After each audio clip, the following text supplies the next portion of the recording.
All right. Welcome, everybody. Welcome to the first inaugural Ed Wood Summit.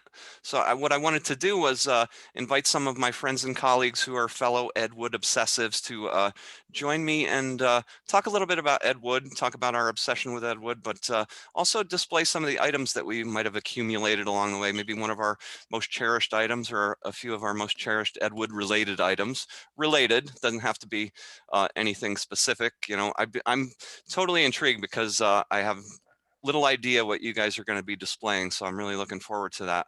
And we're going to talk a little bit about Ed Wood additional to that. So first things first, though, I want to queue up a quick round of intros just so that everybody can tell us a little bit about themselves and their interest in Ed Wood. So if you'd like to go first, Joe, please. Hi, I'm Joe Blevins. I'm a blogger and a freelance writer.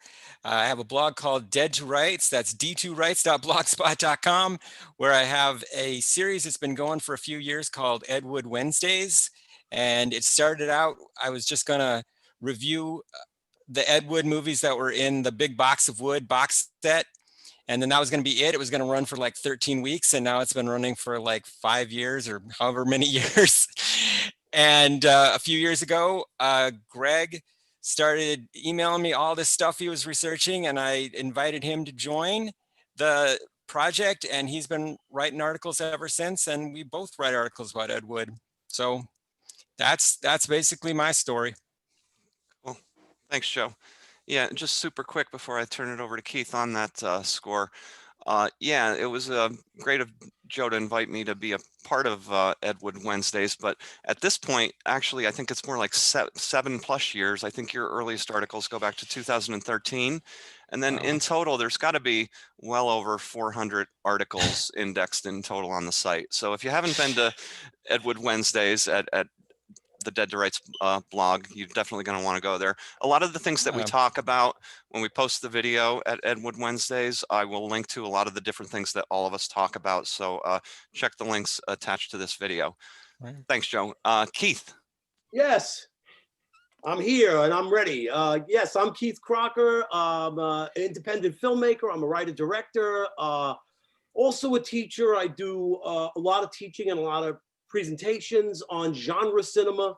Part of my goal is to kind of take these subjects that got pushed to the side and bring them more to the forefront now. And I like doing it instead of doing, it's not per se that I don't do it on the internet, but I like to do it more with people who are not there for that reason. I'd rather, in other words, if I'm going to do something on wood or I want to turn somebody on to wood, I want to try turning on people who generally would not have been paying attention.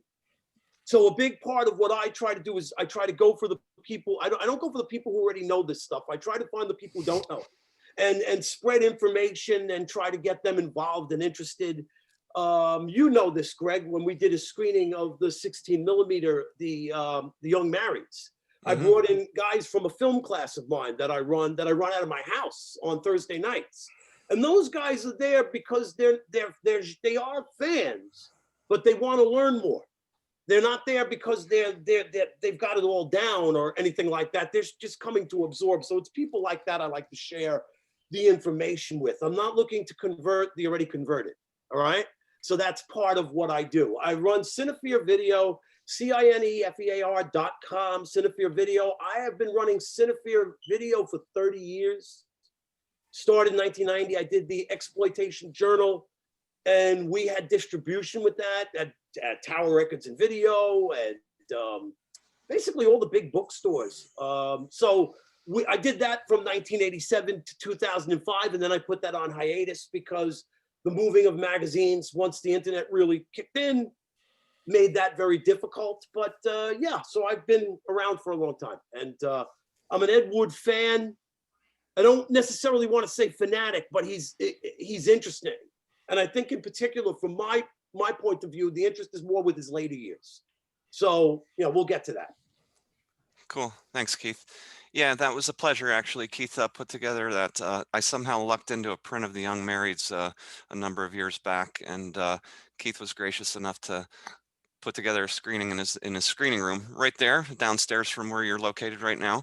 And Yeah, his film class showed up, and sitting next to me as the room darkened, sitting next to me was I believe he was your elementary school, one of your elementary school teachers. So He was I'm sitting there watching he a was an 19. elementary I'm like, did he seriously invite his elementary school teacher? And we're sitting here and we're watching a fucking porn movie? Really? He he did. was this guy was one of those teachers that you remember because he was outside the box. So I used to go with him, and he was dropping sculptures off in Manhattan. This is in the late 70s. And then we would take a ride up 8th Avenue, and he delighted in pointing out all the hookers and I mean, he was an unconventional teacher at the time. He was my art teacher. And he allowed me to paint what I wanted. So I'm recreating scenes from horror movies. The rest of the school, a lot of teachers were not digging that. They're like, there's something wrong with this kid, man. That's what they would think. That's what they were thinking. He, in turn, saw art as a release. So I'm thankful. I'm just so thankful he did, because it was a big part of my growing up. So, you know. Cool. Thanks, Keith. Mike. Yeah, hello, I'm Mike, Mike H. I have a live sort of very serious humor show that I tour around the US and Canada, doing like, it's just like a one-man live show with a lot of, I like to explore failure, so that might have something to do with my attraction to wood. Like Keith, I'm also way more interested in his later years. So much interesting stuff to get into there. I'm sure it would be more interesting to research than to live. But yeah, Greg, sorry, I just woke up the minute before that this meeting started, so my head's still a little messed up. And also, if during the meeting I leave the room and come back, I'm just getting refills on my coffee. But yeah, I'm into Ed Wood. I'm super curious about his life. I'm actually probably more interested in his life than his movies, if that makes sense. Mm-hmm. And I live in LA, and I've been kind of exploring, Ed's roots, Ed's life, the locations. I'm pretty focused, laser focused actually, on uncovering location information and kind of connecting dots there. Yeah, it's been a hobby for years. Well, thanks, Mike. Yeah, and I would say, Mike, without doubt, of the folks I know, being right there in LA, he knows that geography. We've talked a lot about it, and he's sent me not only pictures that he's dug up from archives, but also taken a lot of photos of areas around town that were Ed Wood stomping grounds. There's a cool video that I'll link to as well, where Mike went back to the house, the Plan 9 house itself, and it's amazing. But if you guys can picture it in your head, when Bela Lugosi walks out the door, the front corner of the house, there's a small bush. You may or may not recollect it in your mind. That bush is still there. That same bush is still there.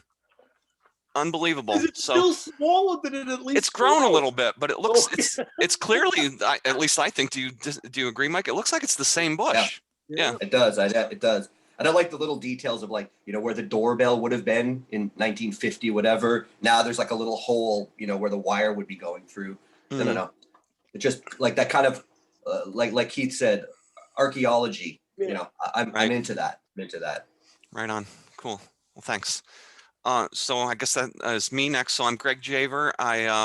As Joe mentioned, I've been writing for the Ed Wood Wednesdays portion of his Dead to Rights blog for literally a little over 5 years running now. Started the week before Halloween in 2015.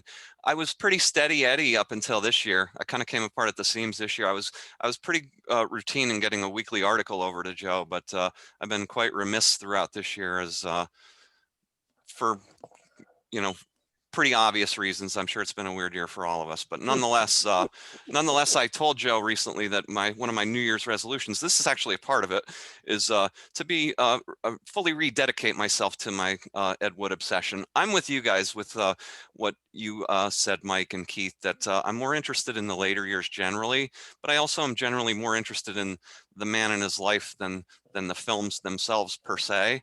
Although the whole thing becomes increasingly fascinating to me. It's I think about it a lot. Like, why am I expending this much energy and time in my life in this pursuit of very ephemeral information that nobody else is going to possibly care about. Actually, probably in the whole entire world, the kind of little trivial things that I may dig up here and there that excite me, they may excite me and you guys and very few other people across the rest of the planet, right? And I recognize that, but I'm totally cool with that. But I just find it odd that it's drawn me in that way, because I don't feel a personal affinity with Ed Wood. I don't wear Angora. I don't. I don't know. I just. I don't know what the reasoning is behind it, but it has something to do, I think, with the notion of an outsider artist who just keeps plugging away and keeps plugging away regardless of whether anybody else finds value in the work that they do. So I find something pretty compelling about that. And that's the only thing I have a kind of hook into as far as the obsession goes. Separate and apart from that, working on a wide variety of articles for the blog, obviously, and some other Ed Wood related projects. Probably the funnest thing that I got involved in because of this whole pursuit of Ed Wood was not long after I started writing for the blog. A month or two later, I found a gentleman's name on Facebook, a gentleman named Jacques Descent, and I Facebook messaged him. He was listed on paper as the person who is the cinematographer and co-producer of the lost Operation Red Light, you know, the film written by Ed, but lost, from 1969. So he messaged me right back, and within the space of a few days, we were talking quite actively.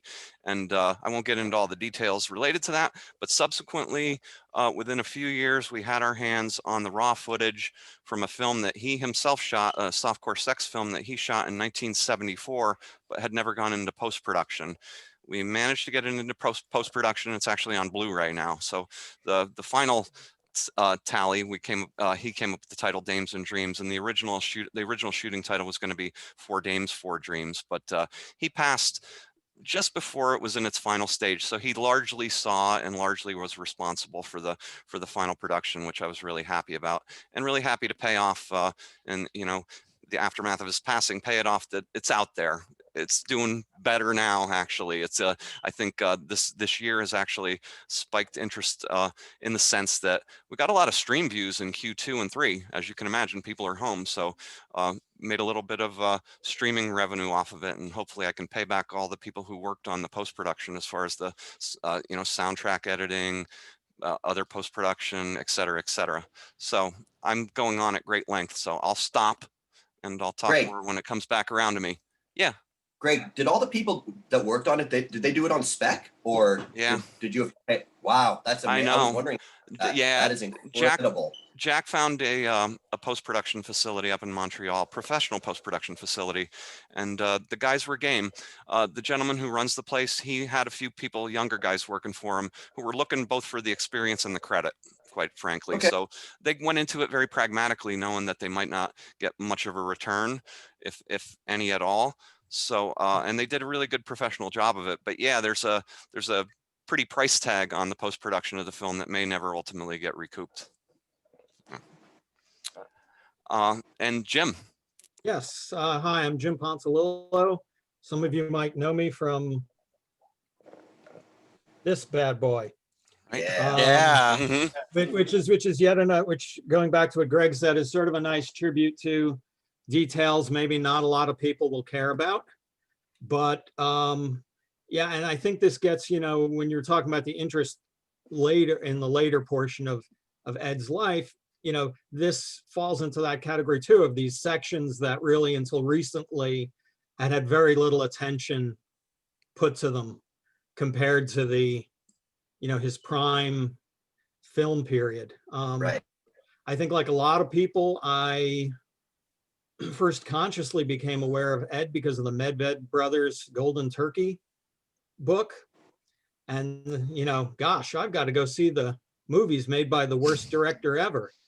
And in the course of watching them, I realized I'd actually seen two of them previously as a kid, just didn't know they were Ed Wood movies, saw them on, it was either WOR or WPIX out of New York City when I was a kid.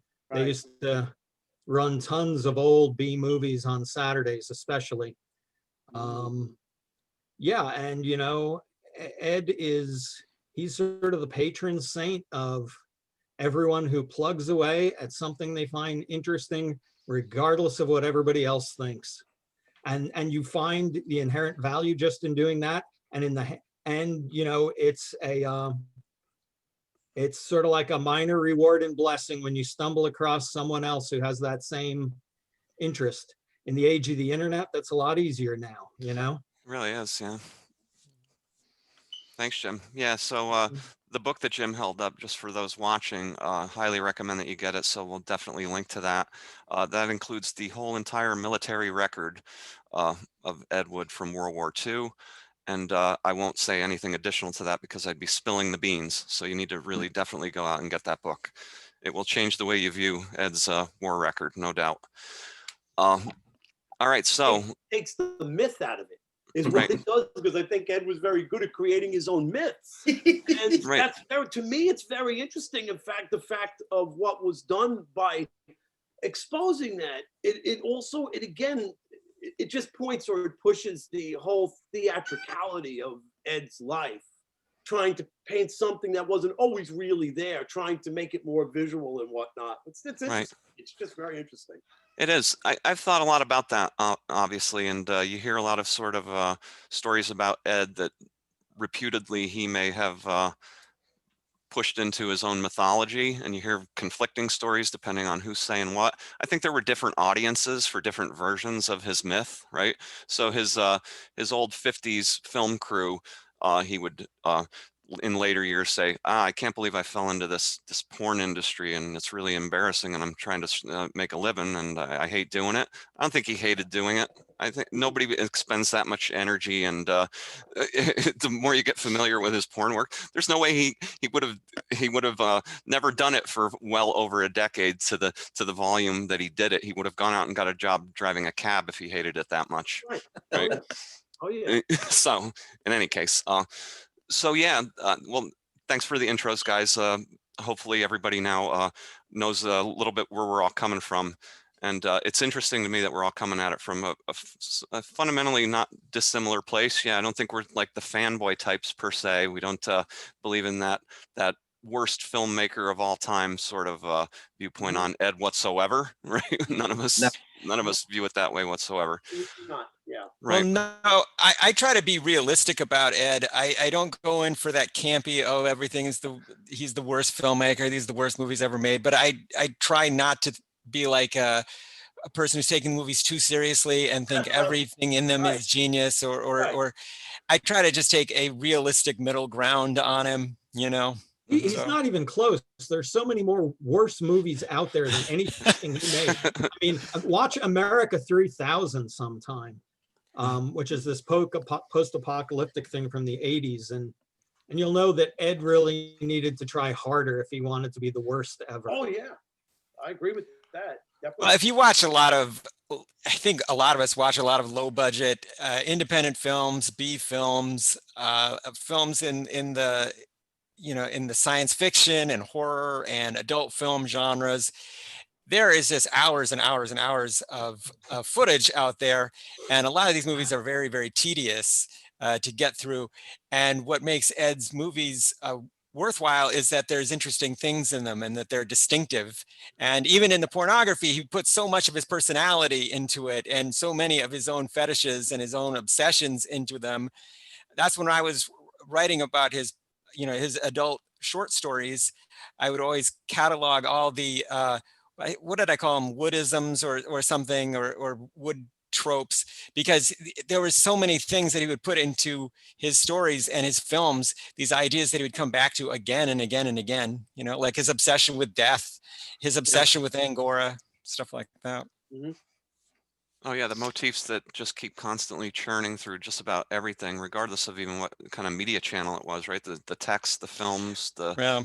even when you get really into the weeds, you start getting into things like the subtitle loops, the subtitles on the loops, on the porn loops, which are, Well, yeah. four or five words and maybe 75 words in total spread across the 10 minutes of a loop. But as you get deeper and deeper into it, you start to see the same kind of language, the same thematics and things like that. And it's quite astonishing. Yeah. he certainly had words that he loved to use over and over and over again, and they spread to all of his works, whether he's writing, Plan 9 from Outer Space, or whether he's writing The Young Marrieds, he'll put the same kind of language into them. Right. So I think, and I won't step on his toes because he may or may not want to talk about it right now. I know he's going to continue to pursue it, but Jim knows better than anybody kind of the intricacies of an ed text. yeah. Absolutely. And he's sitting there stone-faced, so he doesn't want to talk about it.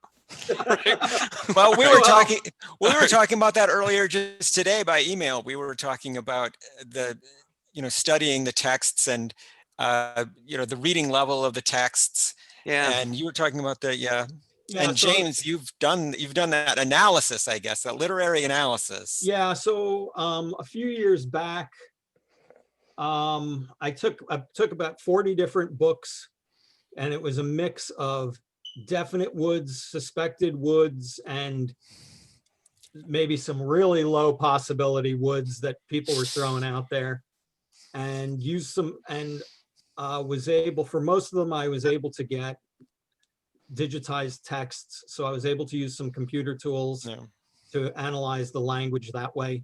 And I think, we definitely identified some significant trends. I've gotten some more publications since then that I'd like to add to it. So I don't really, that I'd like to do analysis on and add to it. So Greg has seen all of the work as of like 2 years ago or so. But I'm going to be hopefully sometime later this year, maybe going through about another dozen publications or so and see how that works out and add that to the database. And then maybe we'll see at that point of, maybe at that point I'll run it by Greg and you, Joe, and maybe we'll see if there's some form we could knock it into that would be palatable for the website. For sure. We don't want to unleash like, Excel tables and too many plots on people. Well, Well, see, this is where Greg and I have had completely different ideas of Ed Wood Wednesdays. When I started writing these, and this was news to Greg, this series was written for a general audience. This series was supposed to be written for a general audience, people who are film literate but are not necessarily Ed Wood experts or trivia wizards, I call them. It's not written for the trivia wizards. Well, Greg, you almost write exclusively for the trivia wizards. You're like, your stuff is like, it's PhD level Ed Wood. And I was like, the grand trivia wizard. right. So the idea that this was written for a general audience that anybody could read, I think that was news to you, because I think you were writing pretty much for the experts, right? You're writing for the. oh yeah, you have to have some pre-existing sort of pretty high level of knowledge and interest, right? I always say, like, Greg, can you make it so like you mention Ed Wood more in the article? Can you at least mention Ed a few times? Hey, Explain what this has to do with Ed. He was writing for all the guys at home in female clothing, surrounded by stacks of old Pendulum publications. And right, I mean, a typical Greg article will be like, here's somebody who worked with somebody who worked with somebody who might have known Ed Wood. That'd be a typical Greg article. And I'm 6 degrees of separation. Like That's that. interesting.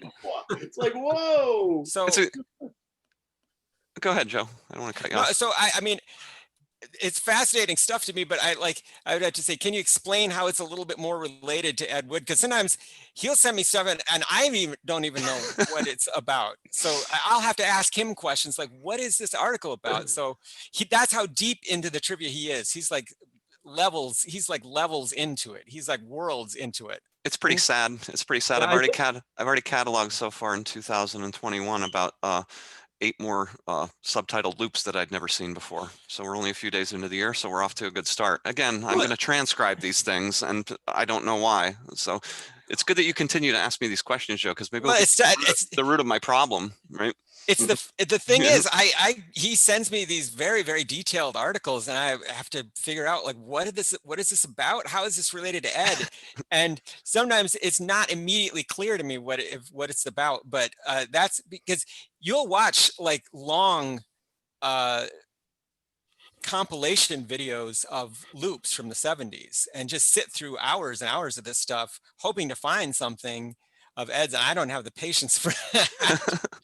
Thank God, Greg, you're able to take one for the team, man. Yeah. Yeah. Yeah, I you're could welcome. never- It's hard work. True, because I wouldn't It's have hard the work. patience for it either.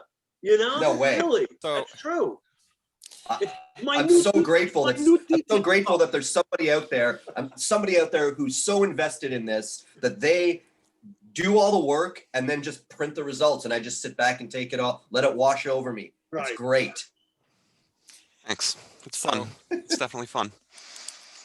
So what do you guys think? We could go around the horn here and let's take a Yeah. look at some of our items. I think that'll be a lot of fun. So let's go with you first, Joe. Well, what people might be surprised to know about me, since I write so much about Ed Wood, is I am not much of an Ed Wood collector. I don't have this. I have a small apartment. I don't have the space for it. I don't have the money for it. I don't own stuff that Ed owned. I don't own any of that stuff. I have the movies basically on DVD. But if people are just willing to send me like MP4 files of them, that's fine. Like, I don't need like the original copies of the books or the scripts. Just give me the text in them. I'm interested in what's in them. I'm not interested in them as physical old objects.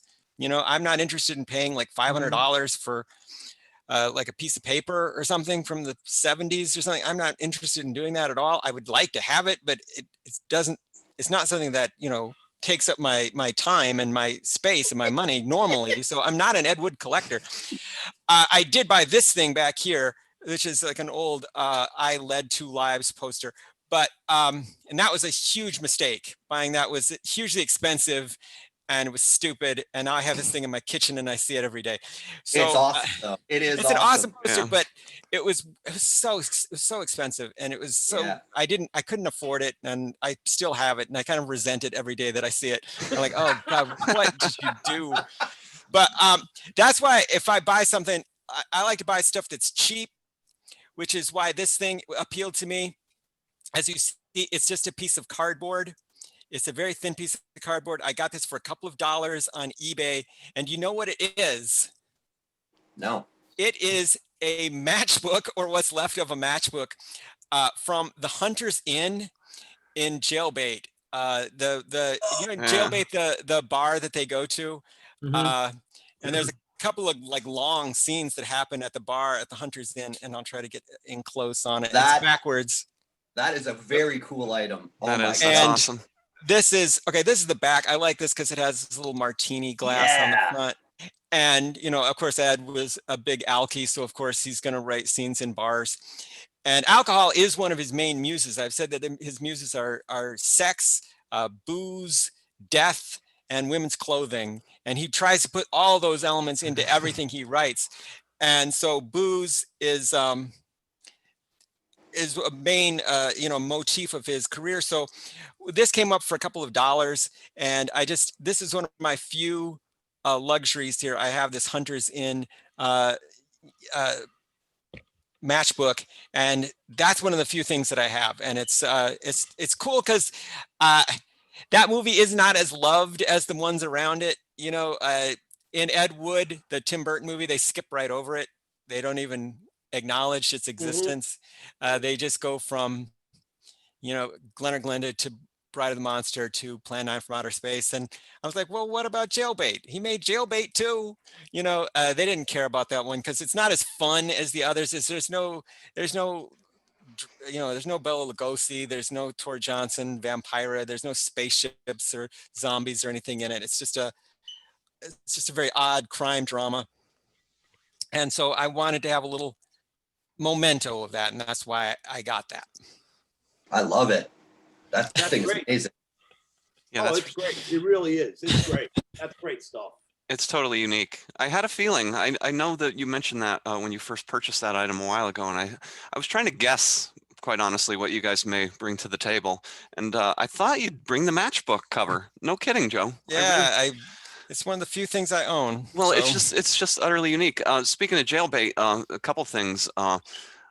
Yeah, Jailbait's not necessarily widely regarded or well remembered, but I think it's a fun movie. But more importantly, there's a couple things going on in it that are, from a research standpoint, quite fascinating. So Yeah, it's a long time coming. Joe knows some of the details. I don't know if you guys know much about Herbert Rawlinson, the gentleman who plays the doctor. But he was a silent movie star, and he had a massive scandal around 1921 with a teenage girl. It lines up literally like 100 years later. It looks like a Me Too type of moment, although it didn't hurt his career. It would have in today's world. But they literally published diaries from the girl's diary entries on the front pages of the newspapers across the country, and it's quite alarming and compelling stuff. So hopefully someday I'll get that article to completion. The other thing makes me think Jailbait related is I just saw it for the first time 2 or 3 days ago. I finally got the disc for Christmas, but Yes Sir, Mr. Bones, which is oh yeah. have any of you guys ever seen it? I have. You have, Joe? I have, yeah. Yeah. I went. We should explain the Cotton Watts scene, the minstrel show scene from Jailbait is taken from a movie called Yes Sir, Mr. Bones, directed by Ron Ormond. Ron Ormond, yeah. Ron Ormond. Yeah. And yeah. Ron's career is crazy.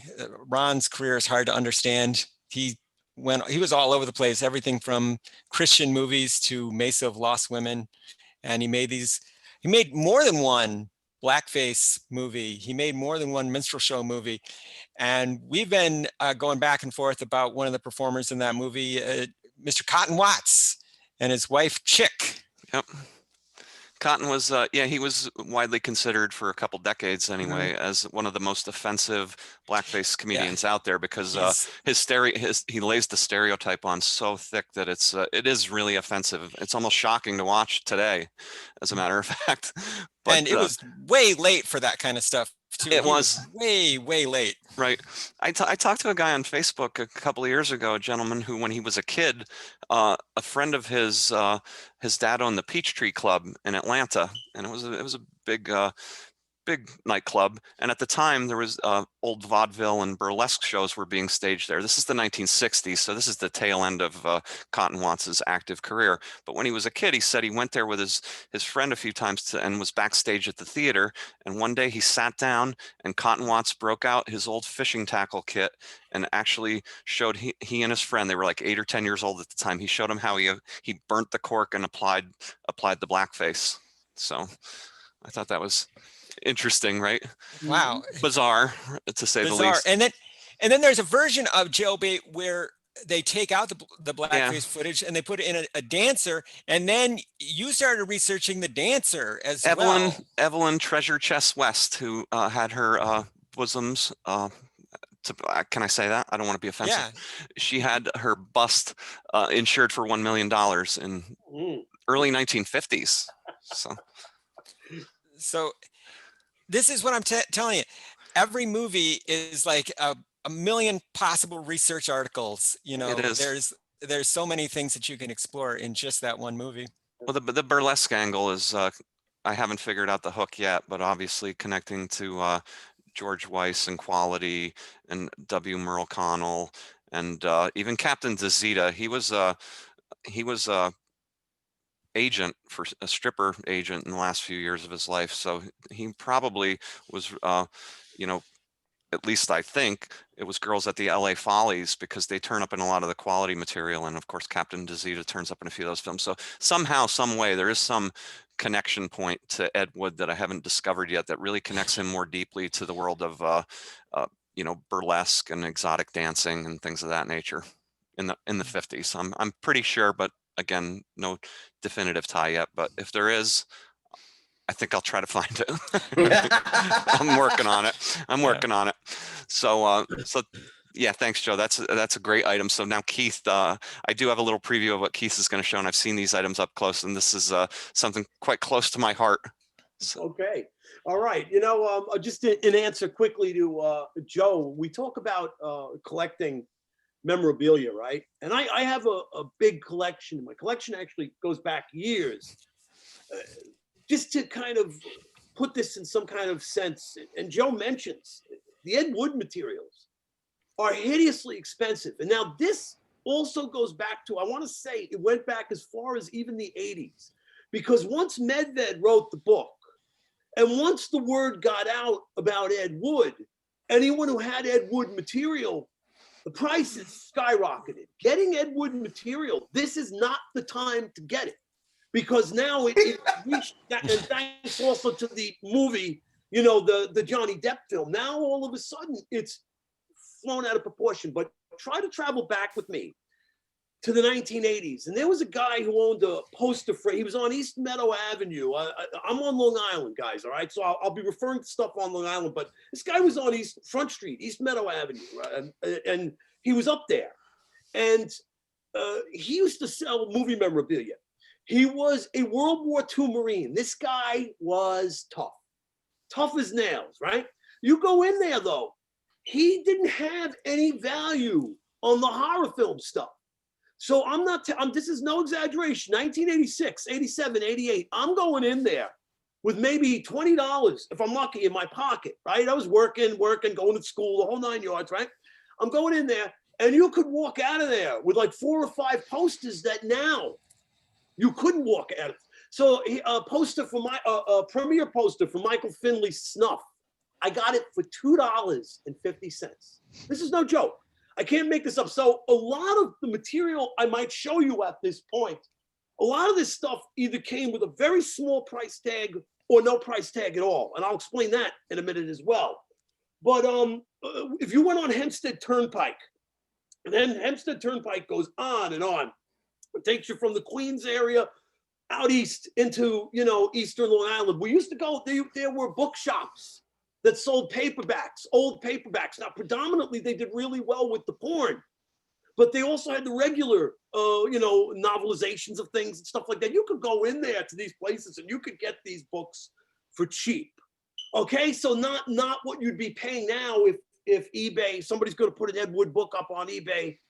Forget it. You know, what's the point of getting involved in there? Because as Joe mentioned, you don't want to be doing a month's rent or a mortgage payment for an Ed Wood item. You really don't want to do that, you know? Anyway, just a couple of things, guys, that I'd like to show you. I have a poster for The Bride and the Beast. I have a German poster for an Ed Wood festival, probably held in the late 90s. I have all sorts of drive-in flyers that have Ed Wood movies on them and stuff like that. But what I'm going to show you today is just 3 quick items. They're all obvious, you know them, and this one especially because Ed Wood's name is on it. Yeah. And he talks about his times, especially dealing with Weiss. He doesn't necessarily get into his own drive into pornography per se, but he talks about sexploitation. He talks about George Weiss. It's just a really, really interesting book. It was in really good condition. So I have it wrapped on my bookshelf, but it's not a particular piece of neurosis. I think Greg knows this. I said I have one of the biggest collections of beat up posters in the world. To me, the beat up poster tells you that the poster had life. I want writing on it.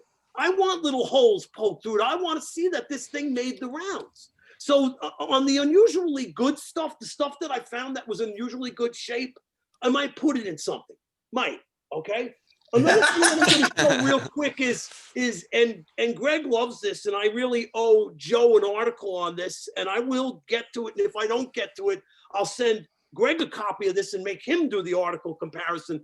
But this is the old Video Dimensions videotape for Glenna Glenda under the title of I Led 2 Lives. Wow. And literally, the title card is on there. Greg asked me to look. For some reason, it took me 26 years to do this. I'm joking, but I mean, it took longer than it should have. But I finally looked at it and I said, oh, it does have the I Led 2 Lives credit.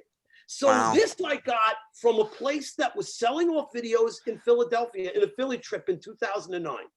Okay, just to give you an example. And this guy did not have, he was just looking to move the stuff. It was a used bookstore. It was just like, get it out of here. Get it out of here.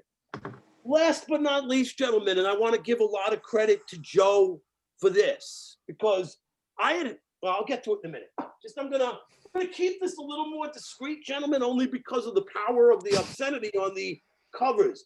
This is 8 of the Ed Wood Super 8mm loops from the Swedish Erotica series. This is 8, just 8 of them. I have pretty much the whole series. But what's really interesting, and I really want to point this out, what's really interesting about it is how I came around to these. Let's go back to 2005. I'm getting ready to shoot a film. I'm getting ready to shoot what would become my second feature. And I'm going to be working this time with a cameraman, a guy who had 35mm experience. And believe it or not, his 35mm experience was predominantly in porn in the early 70s. Long story into that, but we won't get into that. Anyway, I've been running Cinefia Video for 30 years. We started Cinefia to be able to finance the publication of the Exploitation Journal. We used to transfer films, 16mm stuff, and sell it, you know? I was doing it a lot in the 2000s. I started doing it a lot with adult loops, all right, that had been out of circulation for a long time. So anyway, I don't know how it happened. I want to say divine intervention. Somehow I ended up on Joe's article. And this is in the last, let's say the last 5 years. I ended up on Joe's article on the Ed Wood Super 8mm loops for Swedish Erotica, the first 19. Now try to picture this, guys. I'm reading Joe's article on probably not this computer, my other Mac, the different Mac we had. I'm reading it, right? And all of a sudden, boom, my head explodes. I've seen these boxes. I've seen all this. Where the hell is it? Where did I see it? My basement. The cameraman who I was going to be working with had bequeathed these 8mm, Super 8mm porns to me, and I had already transferred a bulk of them, the one starring John Holmes, because I put out something called John Holmes' The Wonder Years, playing off on, of course, Wonderland and all the stuff that's connected with Holmes, right? So I had transferred these, not even realizing that these were Wood loops. So my head exploded. I stopped reading your article, ran downstairs, opened this box, kaboom. They were there. Well, you better believe. I set up my Cine transfer unit. I got the digital camera out, plugged it into the computer, transferred all of it, and put out 2 volumes of the Ed Wood 8mm loops. And what I saw in there, Joe, and this was the thing that convinced me, it wasn't just because Joe said it. The visual aesthetic bears it out perfectly. If you guys want, down the line, before you watch a Wood loop, watch one of his commercials. Watch those commercials that he shot, and then watch him restage those same commercials as porn loops. And then what I said to Greg, and Greg and I have been trying to push the importance of, is that Wood is one of the founding father of the loop. Meaning that he was the one who gave it some kind of a visual aesthetic or tried to tell a story. And he did it like he did those commercials. The same type of staging, the way the people move. It's remarkable. It's like watching his commercials with added sex. So the point is, thanks to Joe doing this, I realized I had far more in my collection that was of tremendous worth. Those loops are very, very important in the archaeology, and I'm going back to that word, the archaeology of Ed Wood, and the archaeology of the pornographic art form, if you want to call it that, of which Ed definitely upped his game from the Jailer loop. It started really clumsy with some of those earlier ones, and then he ups his game because I think they started to chuck more money into it because more money was coming in. So it was like, all right, let's make this a bit better, and they got better. So to me, the most valued thing in the collection is the first 19 of the Swedish Erotica loops from the Ed Wood collection, which I got from my cameraman. Oh, you want this? Yeah, I want it. I'm going to transfer it. We'll do stuff with it. And kaboom, kaboom. So I'm going to leave it at that, gentlemen. I'll just leave it right That's there. awesome. That is awesome. Yeah. It is. In those the boxes Keith held up, we can't see the particular details here and keep it family friendly. But he has some of the first 19. He has the very first releases, I'm pretty sure, because I've seen these up close and personal. They're in oversized boxes with kind of cartoony drawing around the Yes, actual image. And I think it was the first time I'd ever seen it. I was kind of always feeling like these loops, I believe, were shot a little bit earlier than a lot of the copyrights. And the copyright situation with Swedish erotica generally is messy, and it's hard to figure out the timeline. But I saw one up close and personal. Keith showed it to me, and I looked at it, and I'm like, oh my God, it was The Virgin Next Door. So it's the #1 in the series, and it had a copyright 1972 on it. Everything I had seen listed anywhere was copywriting these as 73 or 74.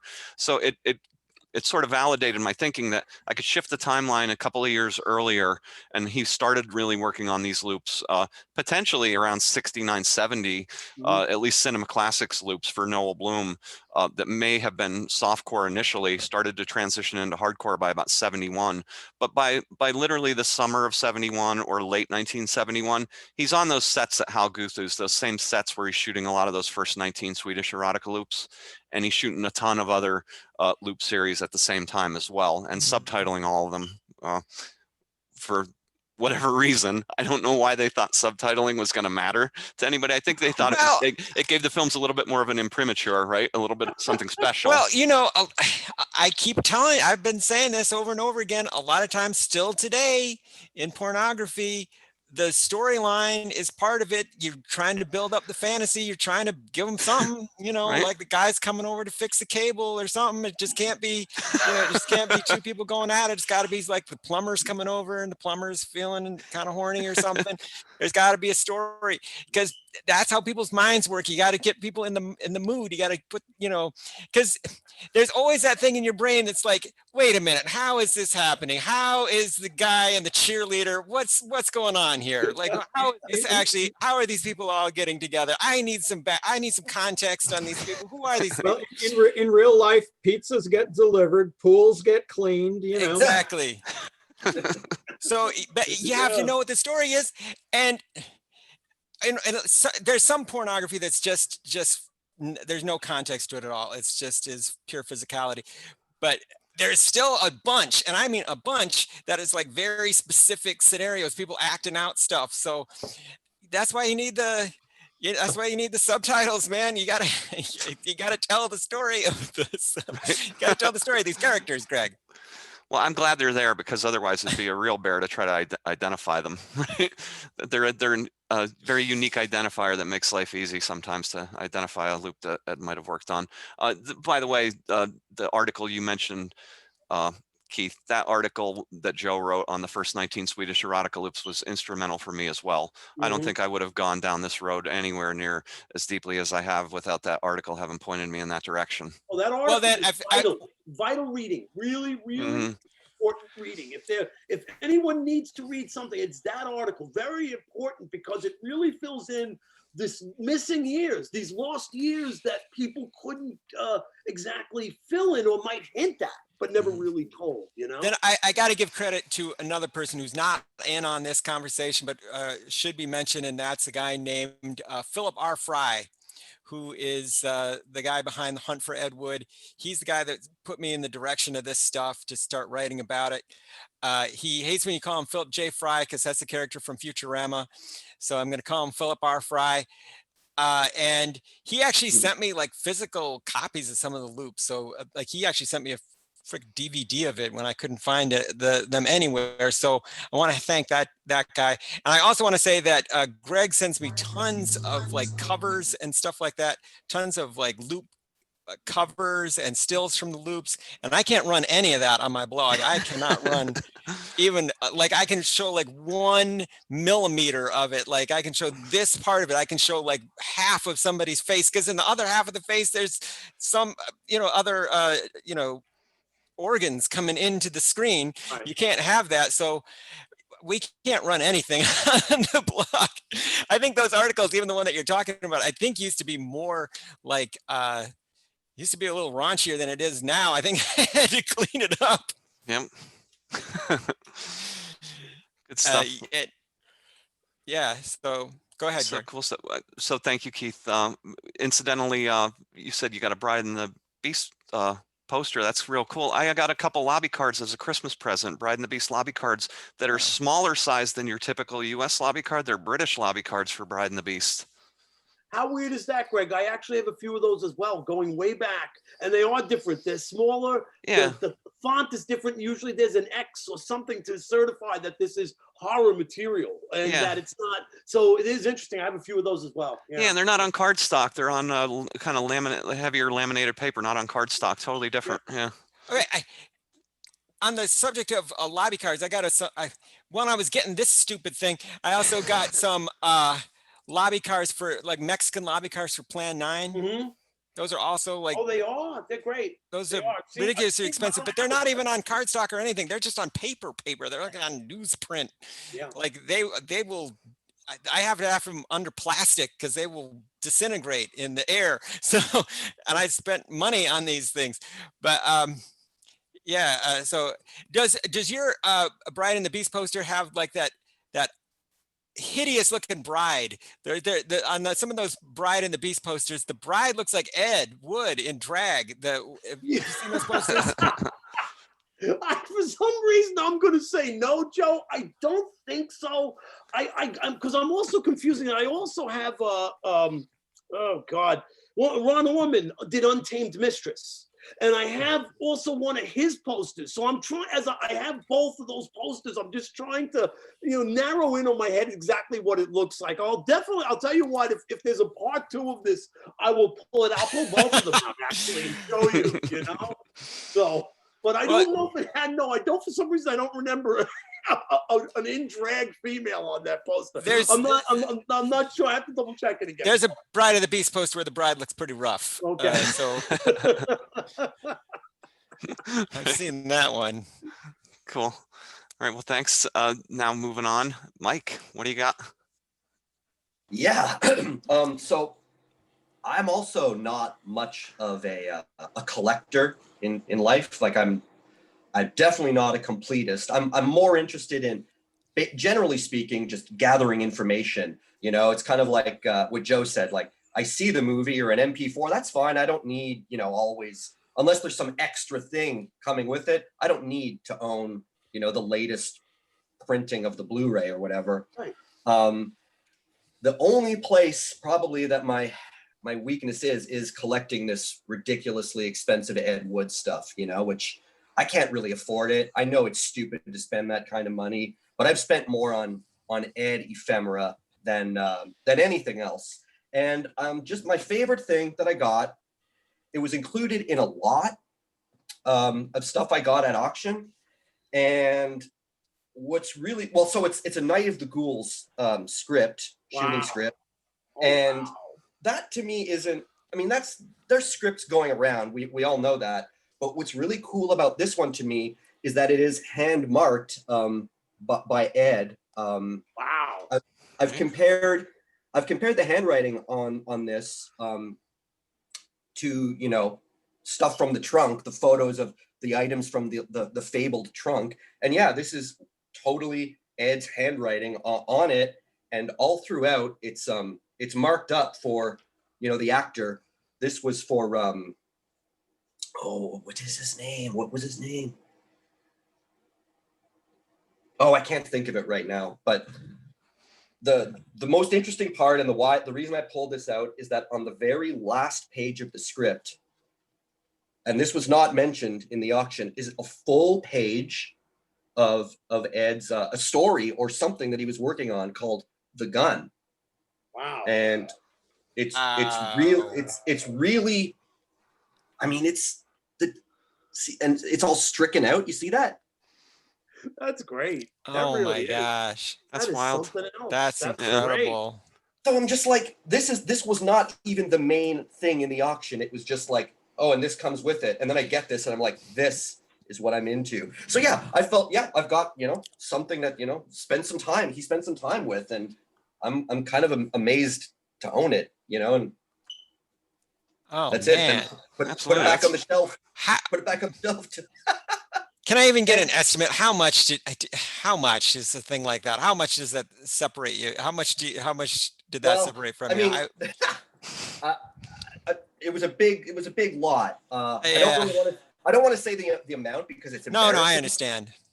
That's the only reason. And I it's, know. I mean, I don't resent it like you resent that poster, but it definitely did I something. love the poster. I resent it too. I love it and I resent it. And also, I wasn't even going to bring this up until we started talking, and then this crossed my mind. I'm just really going to quickly. So this Take It Out in Trade, okay? Oh yeah, no. This Blu-ray that was just put out not that long ago, that Yeah, really yeah, beautiful, cleaned up print. Beautiful, it's lovely. Now, what makes this one special to me is it's probably the only copy autographed by one of the actresses in the movie, Casey Lorraine. Right on. Okay, Casey, somebody I've wanted to speak to. I am different from Greg in that I'm, and probably all the rest of you, is that I don't ever want to approach the people, but where was she where you got it autographed? So one of my things is like, I've always wanted to, you know, I'm never going to meet Ed. I'm never going to talk to Ed. So the closest you're going to get is meeting one of the few people who he worked with, right? So doing the research that we all like to do, I think actually the first clue came from your blog, Joe, and I don't know if it was you that wrote it or Greg, but mentioned that she lived in Chatsworth. And I was like, okay. So anyways, I looked her up. I just cold called her out of the blue, left a message. She called me back a few days later, and I ended up arranging to meet her. She invited me over to her home, and I was driving over there, and I was just about there, and I was like, "What am I doing? This is crazy. What am I doing? What has my life become that I'm driving all the way out to Chatsworth to speak to somebody who shot? Well, she shot movies with Ed in the early '70s. Oh yeah, that's why I'm doing this." So I brought my Blu-ray, and I brought like a few other pertinent little things. And if for anyone who might not remember right offhand. So that's Casey with Ed on the set of Oh, The yeah. Photographer. Oh yeah. Okay. So yeah, Well, that's Casey made a couple of good movies with Ed. She's in Nympho Cycler, and Yeah. she's in she's in another one. She might even she's in Love Feast, and she might is she one of the girls in Take It Out and Trade? She said Yep. she might be one of the girls in there too. She is. That's why I had her autograph the Blu-ray. Yeah. But it's amazing. So I got to like go out and meet her face to face and grill her. I recorded like an hour and a half long interview with her. Well, but I've never got to ask you if you did that. That's great. Yeah. That you got to do that. When you do You it, got to. You have to. I mean, Yeah. this information is one, a few breaths away from being lost forever, Right. Yeah. And unfortunately, now it makes sense. Casey, it's not that she didn't remember like working with Ed. It's just that it Right. wasn't a big deal at the time for her. Right. She really considered her whole film career, and she worked with so many people.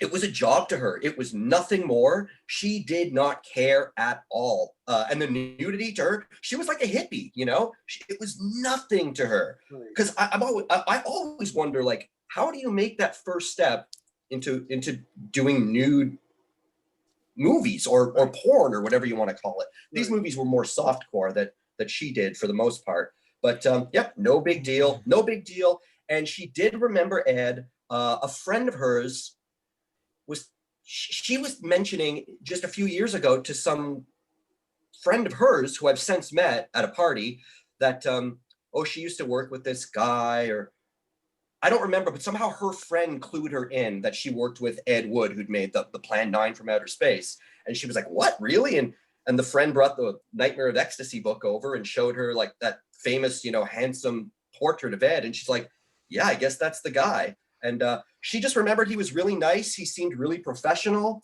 And she made so many movies with him, and she didn't even remember how many. It's incredible to me. And then she made movies with Joe Robertson, who was kind of part of that orbit as well. And so, and Hal Guthnu was her agent as well. That's who got her into these. Yeah. And I don't think she knew about his murder or anything. She just totally, when she left the business in the early 70s, there was just no looking back. Yeah. And now she's just this really cool woman. And it's fun to hang out with her. Very cool, Mike. You anticipated actually one of my questions. Did you know if she was working with Hal Guthu.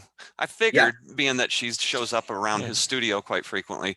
Also, Ed and Greg, just real quick, she didn't remember that at all. She didn't remember. I somehow put it together later on and then confirmed it with her, or maybe you put it together, but somehow I confirmed it with her and she did remember him. Yeah, and that is how she got into all those movies. He would set it up, and you know, stills as well. Right, that's real cool. He was well, Ed and Casey actually in Nymphocycler, the hot tub scene, they have a really warm chemistry together, as if they have known each other, like they're old friends almost. Like they seem to genuinely enjoy each other's company. That's interesting. That is super interesting. Yeah, and that Night of the Ghouls script is just mind-boggling. Was it Kenny Duncan? You said you couldn't remember who the actor was. No. It's so stupid. Oh, Don Nagel. Don Nagel. Okay. Don Nagel. Okay. It was Don Nagel's shooting script. Good stuff. Great stuff. All right, Wow. cool. Thank you, Mike.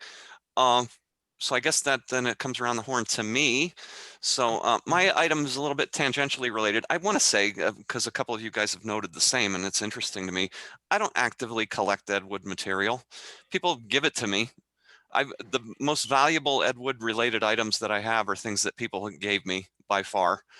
Things that I was astonished to get my hands on, like, you know, all of a sudden talking to somebody in a Facebook chat, and then 2 or 3 weeks later, there's a couple original Ed Wood paperbacks in my mailbox. Here, Greg, you know, and I'm like, why? Or the day, one of the more astonishing days, of course, was literally somebody handing me a print of The Young Marrieds, as Keith knows, literally saying, here you go, Greg. And I looked at it and I saw rimming the edge of the print, The Young Marrieds. And I said, no, you're not really giving this to me. You know, there's hardly any prints of this anywhere on planet Earth. And he goes, oh, I have 4 prints of it. What? So, yeah. So I wish Demetrius was here, because Demetrius was the one who initially had sort of ID'd The Young Marrieds as Ed's work. And he, I know it's a little bit of a sore subject for him, because he thought at one time he had what was perhaps the only print of The Young Marrieds in existence. And then subsequently, another one of the labels back in the day found a print, and they actually got it out on disc before he was able to get his print out there. And then subsequently, a few more prints have turned up. But so in that vein, this is an item that was bequeathed to me, actually. So it's related tangentially to Ed. So it's a camera.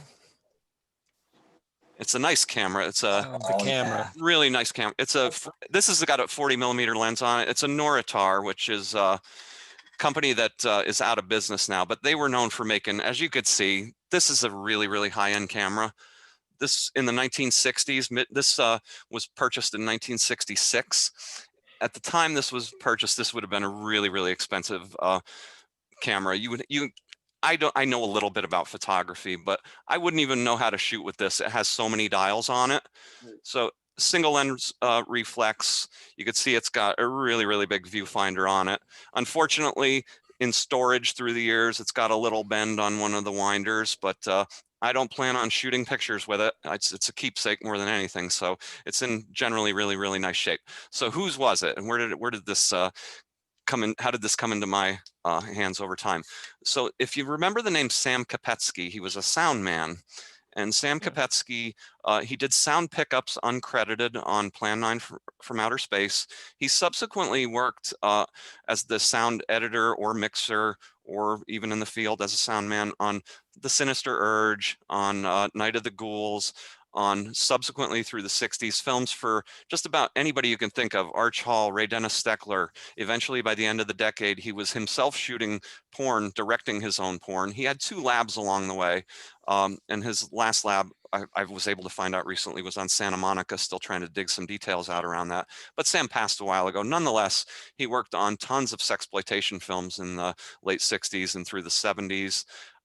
And in total, if you were to go through Ed's resume, Sam worked on 10 movies that Ed had some involvement in, whether it be the original sort of canonical movies or even the later sex movies. So Sam bridges that whole entire period of time, and obviously would have known Ed quite well from having worked with him so consistently over time. So what had happened was in 1968 or 9, Sam Kopetsky had also done some sound work for the gentleman I mentioned earlier, Jack Descent. So Sam came to Jack and had a couple of cameras and a zoom lens, or a larger lens, and he said, I'm looking to pawn these. I need a little bit of cash right now. So Jack gave him $600 for 2 cameras and a lens, and Sam never came back and picked them up. So he kept them. And that's ultimately how I got them. When Jack passed in the summer of 2018, I got a lot of material from him. He was gracious in giving me a ton of stuff, including one of those cameras and the lens, which is a massive lens. So it's the lens that will fit on this same camera. But this one's another Noritar lens. This is 70 millimeter though. So it's a really, really beastie lens. It's heavy, as you can imagine. Yeah. It's actually, it's got like the shutters and stuff are built right into the lens. So again, super high-end camera. You'd have to be a really smart camera person to even know how to shoot with it. But I thought it was intriguing that, somehow I landed on getting my hands on these couple items that were owned by a guy who worked so consistently with Ed over a lengthy period of time, and then subsequently became owned by a guy who produced a couple movies with Ed. So hence my connection to wanting to share them with you guys. Awesome. Cool. Yeah, Perfect. that's a great. Yeah. Cool, thanks. I guess that leaves us Jim. Okay, yeah, I don't have anything particularly special, no ephemera or anything like that. Certainly no Ed Wood owned items that I'm aware of. I did, about a decade ago, I had an almost complete collection of Ed Wood first editions as far as all his known publications were concerned. And at that point, some medical bills for my late wife intervened. So that was all sold off. And I did keep a complete set of the Woodpile edition of Ed Wood, which I had at that time, and a few other things. Keith I would agree with Keith, these rank high up on my list, Ed Wood on movies with his name on it, it's hard I to want beat. to read that. Of course, classic, Gay Underworld. Yep. This Yep. is one that I would not part with, even when bankruptcy was threatening. Right. Now, That's right. since then, after the financial boat righted itself, I've gotten more interested in Ed Wood, the porno years, and so I've been buying lots of sex press publications. And Greg, don't worry, I'm going to tread very lightly now as I move forward. My most recent acquisition was Black Myth by Ed Trent. Now, okay, it's volume 22 of the 34 volume Encyclopedia of Human Sexuality. If any of you have ever looked through these sex press volumes, they're really interesting because, they took this manuscript by Dr. Peters, whacked it up, threw some photos with captions in, and then it really varies from the writer that completed each volume, writing little linking sections or transitions, whatever. It really varies from volume to volume as to how much linking material there is. This has a lot of Ed Wood in it. Yep. And a lot more so than most of the volumes. And I've just taken a quick look through it, and all other topics aside, Ed has a very interesting thesis in this book. And here's where I'm going to tread lightly, Greg. And that is that, so Ed's theory throughout the book is that all forms of human sexuality, other than that very limited activity that creates children,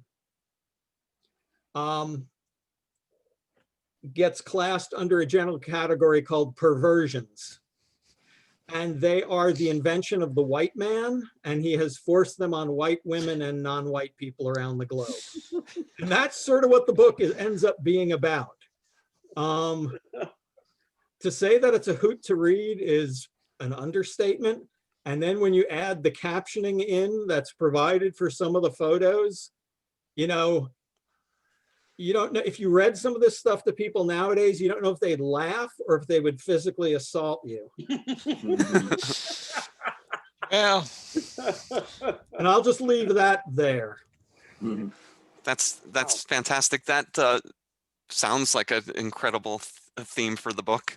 The captions themselves, I've actually had these gut check moments recently. I've under the belief for quite some time that Ed probably wrote the captions for a lot of those. Not so there's this there's the Encyclopedia of Sex series, then there's also the Sexual Enlightenment series, which was put out under the Calga brand. Right. So they're almost identical. TK Peters is sourced, but I think to your point, Jim, yeah, from what I understand, and I think it was Leo Eaton who said that Ed wrote nearly the entire texts of any of the books in those series, even if it had TK Peters' name on the title. It was really Ed end to end. Like he took pride in trying to do it himself and not cutting and pasting from the Peters source material, whereas a lot of other writers were sourcing things from Peters and just copy and paste type of approach, just to slap it together really quickly. So this also would include the Pendulum's Psychomed series. Have you Right. seen that? I have. Do you have any idea? Was there one person writing the photo captions? Because they're so uniform That's that I cannot imagine these were coming out of multiple pens you following a form. You got my tangential thought back on track, because that's where I was going when I said I had a gut check moment recently. I had been under the belief who else could have done it, right? And it seemed like I could narrow it down. It's a wacky sort of sensibility writing those captions, and there's a weird syntax at times, and every now and then you get a telling word or two. So I sort of came to the conclusion that even if he didn't write the book itself, Ed was probably the guy writing the captions across all of these books. My gut check recently was, wow, some of these captions are just very dry and antiseptic, and if you were to take them out of a larger context, they might seem pretty weird like they seem. So I wonder if they were stripped out of the actual TK Peters source material. So to your point, though, you're right. They have to come from consistently the same place. They're of a piece across the board of a piece. Some of them are, I mean, they're inadvertently hilarious. Oh yeah, they're wild. I won't even repeat some of my favorites here, but you read them and you start cracking up. It's like, oh yeah, who would write this as a caption? Yeah, they're phenomenal. The Psychomed series, incidentally, is out of the Atlanta office. So if you look at Psychomed publications, they look on the surface every bit like the Sexual Enlightenment series or the Encyclopedia of Sex series, or a couple other series. There's a couple later series like, oh God, titles are escaping me, Mastering Sexual Adequacy or something like that, which is an absolutely hilarious title. Think about that for a second. Mastering Sexual Adequacy, right? Right. Well, so again, that was God, what was it? There's an infamous quote from H.P. Lovecraft's wife when she was asked about him and sexuality, and she said that he was impressively sexually adequate. I wonder if that's a reference to that. Yeah. Which is like, I don't know if that's a backhand slap or what, but Yeah. just jumping back for a second to the Encyclopedia series. Now, I have yet to see an actual physical volume 1 in about 10 years now of haunting eBay and Bookfinder and any other site.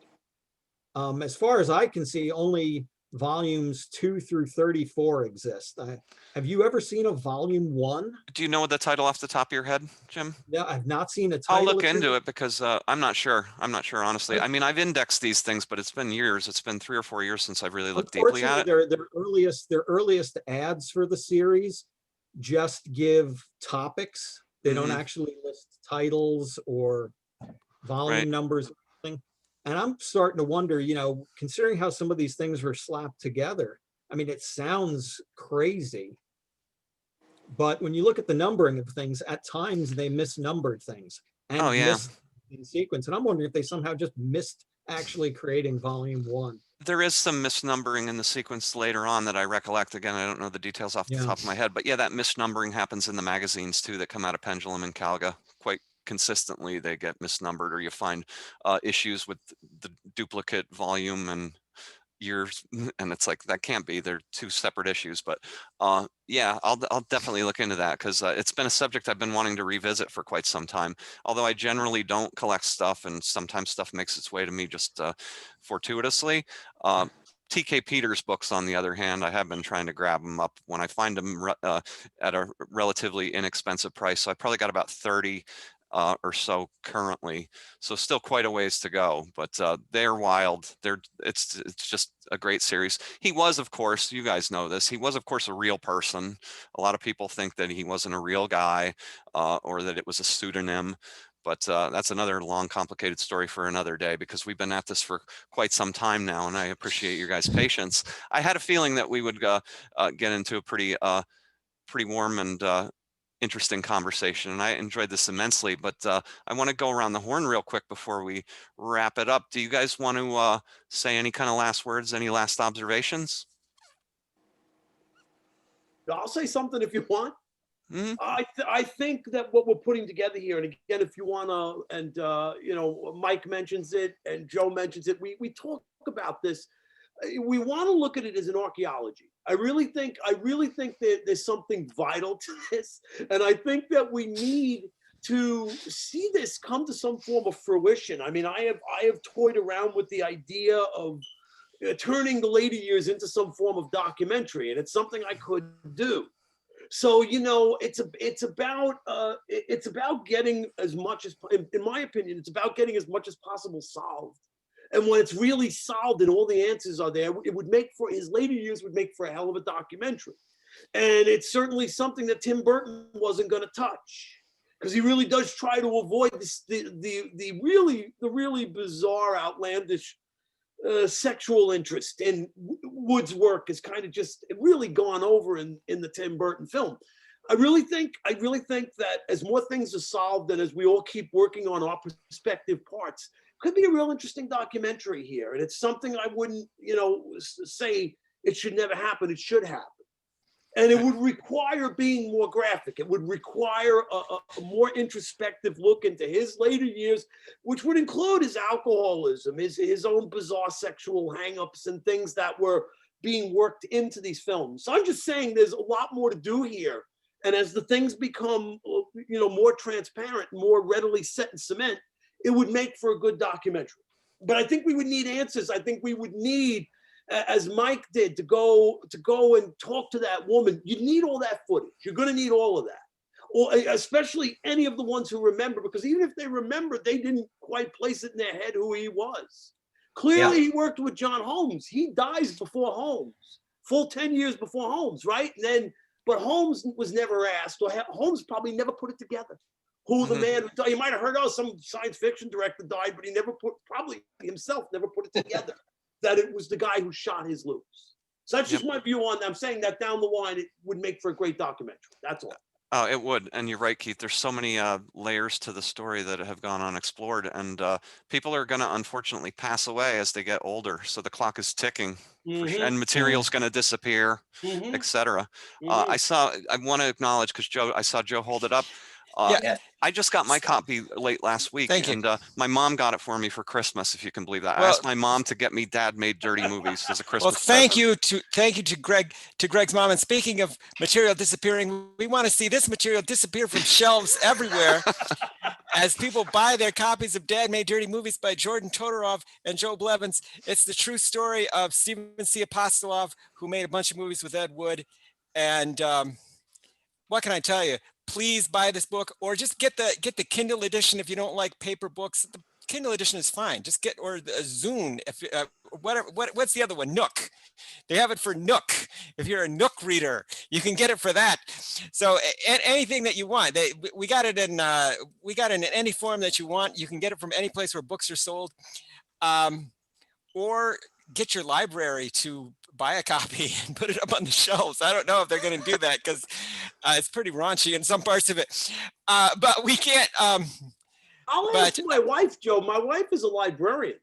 And in the past, like, I got her, a guy named Kevin Lindemuth did a book on independent filmmakers. I was interviewed in it. That book was able to be purchased. But when I also told her to bring in Xerox Furox, which I was also interviewed in, that they felt was a little too obscure. They came up with a reason for not hosting that book. So it all depends on the library, the librarian, and what they can pull off. It really does depend on that sometimes, does. Hey, Joe, that was a great read. Read it over Thanksgiving when I was visiting Great. my mom. Really Thank appreciate all the photos in it. You know, there's nothing Yeah, like I words would in a book imagine. that ends up being under illustrated about somebody's life. Right. So good job. Good job. Well, I'll give it right back to you. The Unknown War of Ed Wood is one of my favorite books about Ed that's ever been written. And I just will plug it now. It is a completely invaluable resource for all Ed Wood fans to understand his work and to understand his life. You should read it. The book is very, very straightforward. It is exactly what it says it is. It says book is going to be Ed Wood's war record, and that's exactly what the book is. It is unvarnished. It is just putting it right out there. And if you want to know the truth, get that book. And then get a copy of this book, Dad Made Dirty Movies by Jim Todorov and Joe Blevins. It's available at Barnes & Noble, Amazon, any place where books are sold. Both of those books were on my Christmas list. I received neither. So guess I'm gonna have to go shopping. And since we're all plugging our things, Major Entertainer album Mike. Oh yeah. With a track on here called Muddled Mind, Thick Fog, which is a lyrical collaboration with Our Hero. And yeah, that's awesome. my plug. I'll link to all this stuff, guys, when we put the video up and linked at the Ed Wood Wednesdays part of the Dead to Rights blog. So make sure that we plug all your guys' stuff, because Jim's got some really interesting books on the docket related Nazis, World War II, things of that nature. And yeah, I was thinking when Mike talked about why am I going to see these, you know, when he went out to do the interview and he's thinking, why am I going to see this person? I was thinking, you know, I've gone to interview some dangerous people in life and had that thought, like, you know, my wife would say, you know, as soon as the interview's done, call me right away and tell me you're headed home. See, I'm such a wuss about all this stuff. I don't try to approach people. It's very rare for me to approach people or message them or call them or email them, because I don't want to have that hassle. I don't want to be rejected. I don't want this person to say, stop calling me. I'm going to, you know, put a restraining order on you. You always try passing it over to me, because because we've been interviewing for the Exploitation Journal. I was interviewing people way back. I mean, we used to go, and a lot of them were still in Manhattan. Richard Gordon, Mel Wells. I got hung up on. I went after Roberta Finley before she started opening up recently, and she's a miserable human being. And she hung up on me. So I ran into her recently at a screening of one of her films in Manhattan, not all that long ago, in the last 3 or 4 years. And she said to me, it's because you called the wrong number. She goes, you called my apartment. Yes, I'll hang up on you there. But if you called the work number, I wouldn't have hung up on you. Well, did you mention Mel Wells? Did you mention Mel Wells? Oh, yeah. Oh, yeah. That is one of the rare exceptions. Toward the very, very, very end of his life, I had like an email exchange going with Mel Wells, and he was just the nicest dude in the world.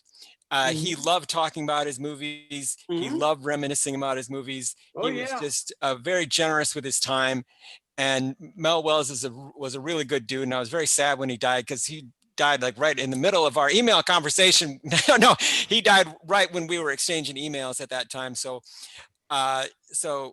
yeah, he was a good dude. So that was one of my rare experiences. But like if I'm plugging things, I also have a Happy Days podcast, and a bunch of Happy Days people are still alive, and I have not contacted any of them. So I try not to, because you got to do it. Joe, you got to do it. It's it actually takes a lot for me to get motivated enough to make those connections, but most of the time it goes really well. And just on this exact subject, Keith, Joe, Greg, Jim, I was really into this sort of outsider artist, musician who put out a few records. He put out one in 78. He put out one in 83, or he tried to put it out. It didn't work. Basically, kind of a lost artist, and reached out to him. he lives in Florida, made the connection. I flew out there, me and a friend of mine from Toronto. We made we filmed with him for 3 days, made a documentary about him. And then I dragged my feet editing it. And then I finally finished it a year later, put it out, released it. You know, he loved it. It was pretty well received. And then not that long after, he's gone. He died. So, which was really sad, but like, it's just, I'm so glad that I made the move I made when I did. And it just really worked out, you know? Yeah, it's weird how fast people are just, you know, disappearing, especially people who made, you know, this art that we're interested in from all these years ago. Keith, you're lucky. It sounds like you were kind of ahead of the curve on a lot of this stuff, you know, and where you're located too would help, right? It helped out tremendously. And we started the Exploitation Journal in 1987. So I was able to I interviewed Joe Green, Brain That Wouldn't Die. I went to his office. He gave me his original master poster for Kiss Me Monster. Wow. So I mean, most of these guys were very generous. Even Richard Gordon, he was a stickler for detail. He would want you to play that interview back for him to make sure he was real stickler, real tight ass with that stuff. But they were interesting guys. They were often very friendly. Thanks to meeting Richard Gordon, he got 20 minutes because in the Manchester Horror and Science Fiction Festival, he got my first feature into that. And they would only show about 20 minutes of each film, and he got that in there. So I was a very lucky, but it came from stepping out of my comfort zone and talking to these people. And that's what it comes down to. You know, it's you do have to step out of a comfort zone. You have to build up some gumption because yes, you can get refused. You can get hung up on. They can shout at you for some weird friggin' reason. You don't know what's going to be up their ass one day. So that's what it comes down to. It's about figuring out and saying, all right, can I step in here and do this? You know? Greg, I know you want to wrap this up. I'm just going to put this in as my last statement. So one of my all-time favorite directors and writers, filmmakers, is Frank Henenlotter, who I'm sure you know, Keith. Yes. I love his Basket Case was a game changer, life changer for me. I saw it almost right away when it came out, which is weird because I was a kid in Canada. But in doing my Frank Henenlotter research, he actually got from a friend of his, Ed Wood's home number at the Yucca apartment here back in 1970. Was it 78? He got his number. He was kind of like dragging his feet on calling him. And then a few weeks later, Ed was gone. So it goes to my point of like, you never know. Yep. So Frank never made the call, you know, and he never got to talk to Ed Wood, which would have been a conversation that, man, I'd like to hear that recounted. Frank Henenlotter meets Ed Wood. Yeah. Wow. I'm in agreement. That would have been great. I wish it happened. That's a shame. I wish too. You know? Yeah, I do want to wrap it only because you guys have been extremely patient. We've been at this for nearly an hour and a half now, and more so for the sake of the folks watching who I hope have patiently hung in all the way along the way. Because I know we're probably talking about things that may be of minute level of interest to the average person, so to speak. But more importantly, if you guys are ever game, this was a lot of fun. I'd love to do it again. But I'm glad you mentioned it, Mike, because the documentary on Freddie is, I'll link to it for sure, along with the article, because I love that documentary. I think it's really wonderfully done, and he's a really fascinating guy. And to the point of which you guys were just speaking of, over the course of the last couple of weeks, I need to get on the stick here and start making some dials this week.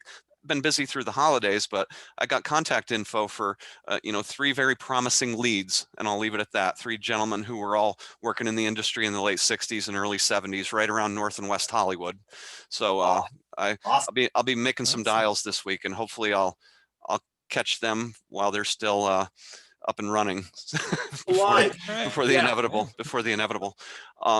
So I want to again thank you guys. I appreciate you tremendously for joining me here today, for bringing all the material that you brought.